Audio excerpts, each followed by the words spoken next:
साथियों, ATN super class Gorakhpur में आप लोगों का स्वागत है। साथियों, आज पीएनपी ने जो अपना प्रत्युत्तर लगाया है, काउंटर लगाया है, कल उस पर बहस होगी।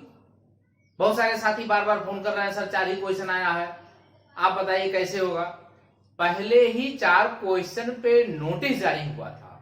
पूरा वीडियो अंत तक जरूर देखें, आप एनालिसिस तत्काल ना निकालें। जब पूरा वीडियो मेरा देख लेंगे तब आपको समझ में आएगी। सभी लोगों ने कहा सर यूट्यूब पे आ रहा है। आप ऐसे लोगों पे विश्वास क्यों करते हैं जो खुद भी कैंडिडेट नहीं है, या वो कुछ जानता भी ना हो कि कोर्ट में कैसे लड़ा जाता है, क्या साक्ष्य प्रस्तुत किया गया है, इसी के आधार पर वो व्याख्या कर रहा है और लोग और कोई पढ़ भी नहीं रहा है। शुरू से आप मेरा वीडियो अंत तक जरूर देखिए, आपको सब समझ में आ जाएगा। जो पीएनपी को पहले नोटिस जारी हुई थी लखनऊ बेंच के द्वारा, माथुर साहब के द्वारा जारी हुई कि आप 4 क्वेश्चनों को जब उन्होंने चैलेंज किया तो आप उसको जवाब दीजिए। ये लगातार हो रहा था कि आप जवाब क्यों नहीं दे रहे थे, डेट पे डेट चलती जा रही थी। कल जब और एक्सेप्ट हुई फाइल, हमारे तरफ से भी हुई, इनके तरफ से था, तो कल इनका जवाब लगाया गया। अभी और लोगों का जवाब पीएनपी नहीं लगाई है। अभी तो केवल 4 क्वेश्चन का विवाद है। क्या ये 4 क्वेश्चन से हो जाएगा? ऐसा नहीं है। ये 4 जो प्रश्न हैं हम आपको बता दे रहे हैं। नाथ संप्रदाय, गरीबी रेखा, परिभाषा, सामाजिक प्रेरक।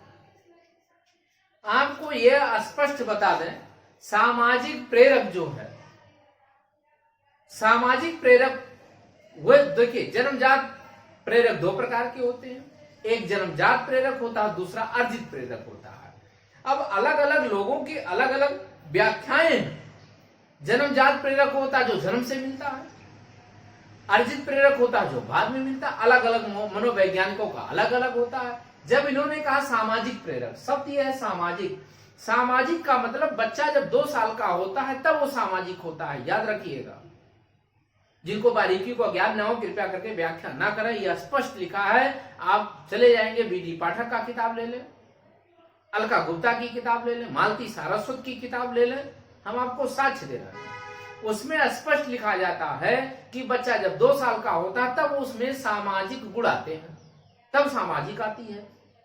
प्रेम कब आता है? प्रेम की परिभाषा ये होता है कि बच्चा पहला अपने मां से प्रेम करता है, और बच्चा जब 3 मास के बाद होता है, जब 3 माह होता है तब वो प्रेम करने लगता है। ये कैसा प्रेरक? ये जन्मजात प्रेरक है, किसी को सिखाई नहीं जाती है। जैविक प्रेरक क्या होता है? जी उसकी आवश्यकताएं होती हैं। आवश्यकताओं का मतलब आप याद रखिएगा, जैविक प्रेरक वो होती है जो आवश्यकताएं होती हैं। जैसे आवश्यकता शब्द दिया गया था नीड थ्योरी सिद्धांत। नीड थ्योरी सिद्धांत में लिखा है जैविक शब्द, तो जैविक को होती भूख, प्यास, काम, निद्रा। भूख, प्यास, काम, निद्रा, ये सब क्या होते हैं? ये सब जैविक प्रेरक होते हैं। भूख हम लिख रहे हैं, भूख, प्यास, काम, निद्रा, विश्राम, ये सब क्या है? ये जैविक प्रेरक है। जैविक प्रेरक का ही अर्थ होता है जो हमारी आवश्यकताओं की पूर्ति होती है। बालक जिनकी आवश्यकताओं की पूर्ति करना चाहता है उसको जैविक प्रेरक कहते हैं, वो जैविक प्रेरक होता है। अब रही बात सामाजिक प्रेरक क्या होता है? जब बच्चा अपने समाज में जाता है, समाज का मतलब होता है जब 2 वर्ष का बच्चा होता है तो सामाजिक कार्य करने लगता है, तब वहां सामाजिक गुण आते हैं। अब रही बात सामाजिक होते कौन है? सामुदायिकता होती है, सहानुभूति होती है, सहयोग की भावना होती है, सहानुभूति, सहयोग, सांत्वना, त्वना, ये सब क्या हैं? ये सब आपके होते हैं सामाजिक गुण। ये होते हैं, ये आपके सामाजिक गुण हैं। सत्य यह है कि प्रश्न ही गलत है। जो डीपली जानता है, मनोविज्ञान जो डीपली जानता है वो बता पाएगा कि आखिर में सामाजिक क्या होते हैं।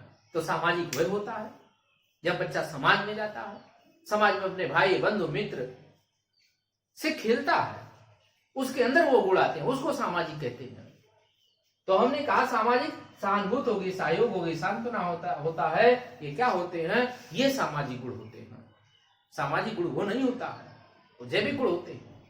हमने आपको सारी चीज बता दिया, डिटेल बता दिया।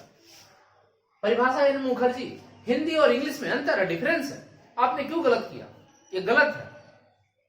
दूसरी बात ये है, पहले कहा प्रतिव्यक्ति आय। प्रतिव्यक्ति आय की परिभाषा पहले ही पढ़ाई जाती थी जब समितियां नहीं बनती थी। तेंदुलकर समिति हो गई, नरसिंह राव समिति। हम शुरू से, हमारा वीडियो आप शुरू से देख लीजिए, हम शुरू से यही शब्द बोलते आए हैं।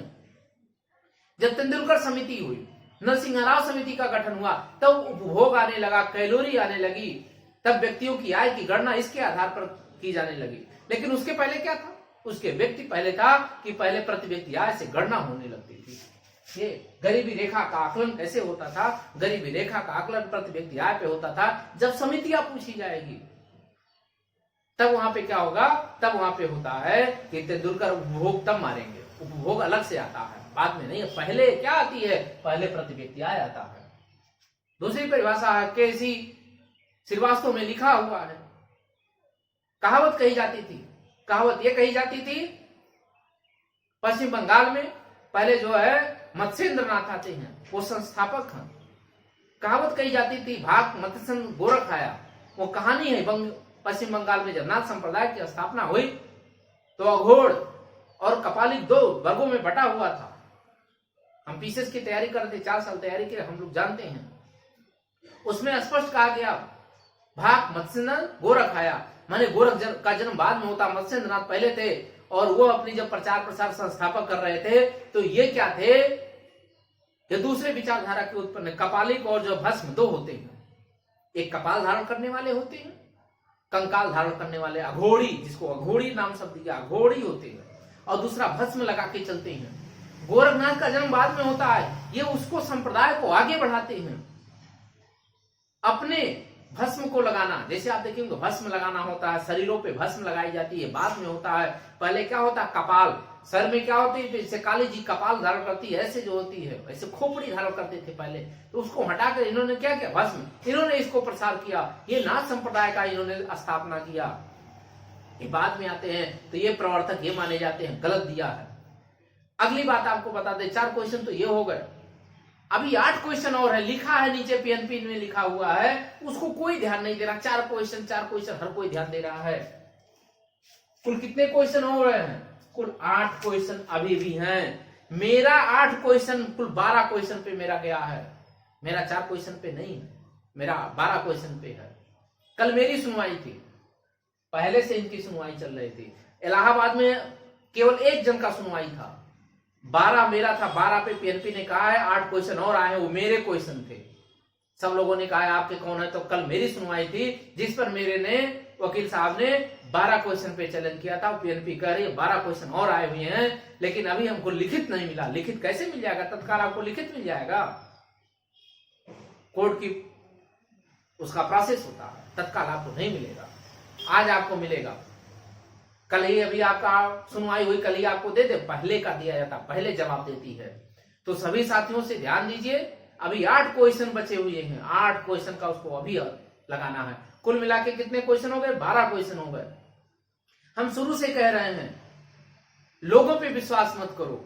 अभी 12 क्वेश्चन, अभी 8 क्वेश्चन और आने वाले हैं, उस पर और खटिया खड़ी होगी। और साक्ष्य हैं, आपको बता रहे हैं, साक्ष्य हैं, ऐसे नहीं बोल रहे हैं। जितनी भी चीज की व्याख्या है, सबकी हमने व्याख्या कर दिया। अभी साक्ष्य आपको दे रहे हैं। राजेंद्र प्रसाद का क्वेश्चन ही गलत है, प्रश्न ही गलत है। क्योंकि जब तक 2 चीजें होती हैं, आपको कहा जाता, जब हम लोगों को पीसीएस में पढ़ाया गया तो वहां बताया गया कि 2 तरह से आता है। जब आप कहा जाएगा अध्यक्ष, अध्यक्ष कहा जाएगा, अध्यक्ष जब कहा जाएगा तब अध्यक्ष 2 हो गए, तब एक सिन्हा साहब हो गए और दूसरा राजेंद्र प्रसाद हो गए। अब यहां अक्सर ये विवादित प्रश्न बनता था, पहले अक्सर बन जाता था।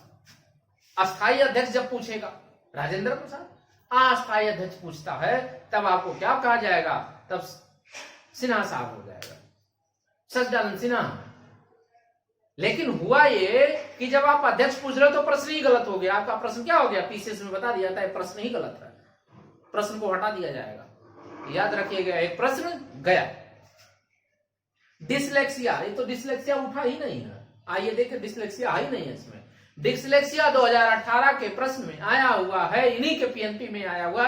पीएनपी ने अपने साक्ष्य में दिया था कि लिखने और पढ़ने का विकार जो है डिसलेक्सिया नहीं होती, केवल पठन विकार होती है। ये पीएनपी ने खुद ही प्रश्न को दे दिया, हमको कोई साक्ष्य नहीं देना है।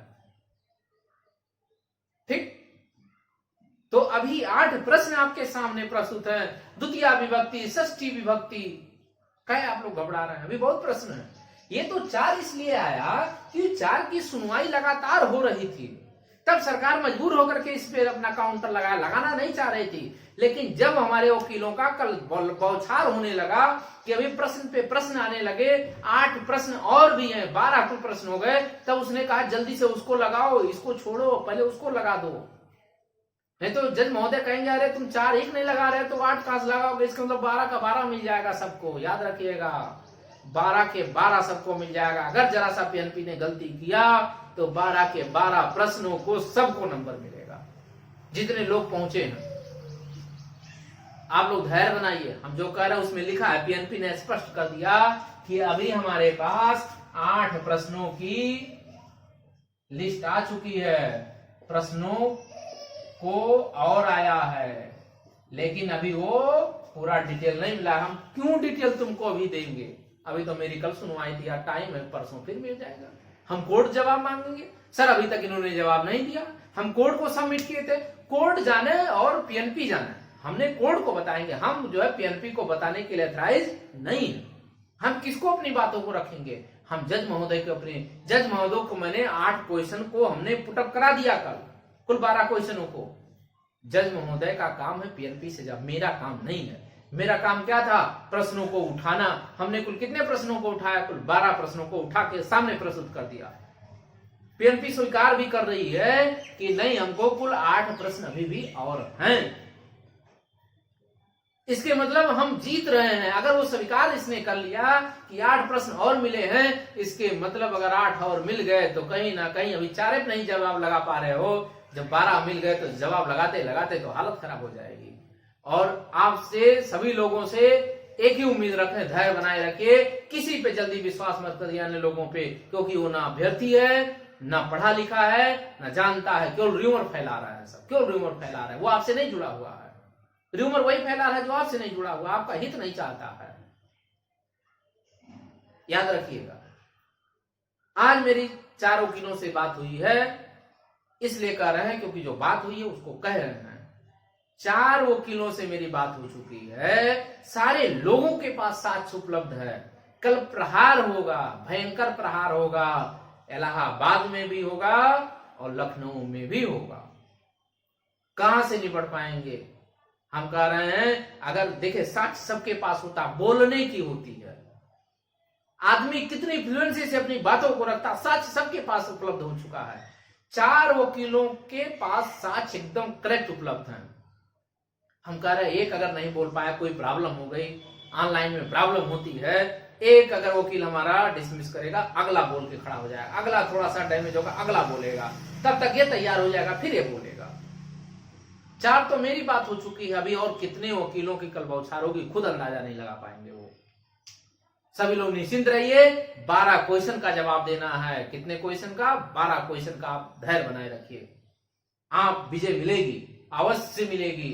अभी 4 का जवाब वो नहीं लगा पा रहे, 4 का जवाब लगाने के लिए 15 दिन लगा दिया, अब 12 का लगाने के लिए समझिएगा आपको विजय हो जाएगी।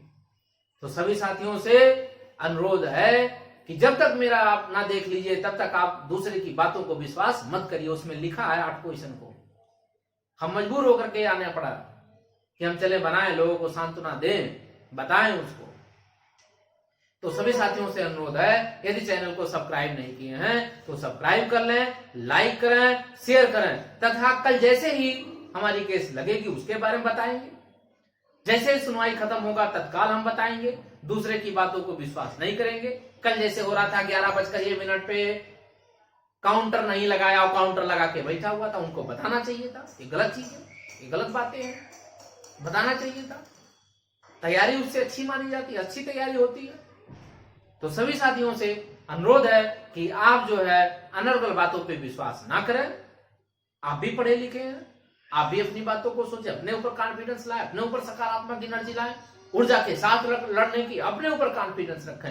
नहीं हम सही है तो सही है, लड़ेंगे, मुकाबला करेंगे। हमने शुरू से कहा 12 क्वेश्चन का आज भी हम जवाब मांगेंगे तो मांगेंगे और जीतेंगे। ये भी आपको आशा दे रहे हैं कि जीतेंगे। शुरू से कह रहे हैं, हमारे वीडियो में देखेंगे 2-3-4 अंकों से फेल अभ्यर्थी पास अवश्य होंगे, तो आज भी कह रहे हैं वो पास होंगे, अवश्य ही पास होंगे। तो चैनल को जरूर सब्सक्राइब कर लें, शेयर करें, लाइक करें। धन्यवाद।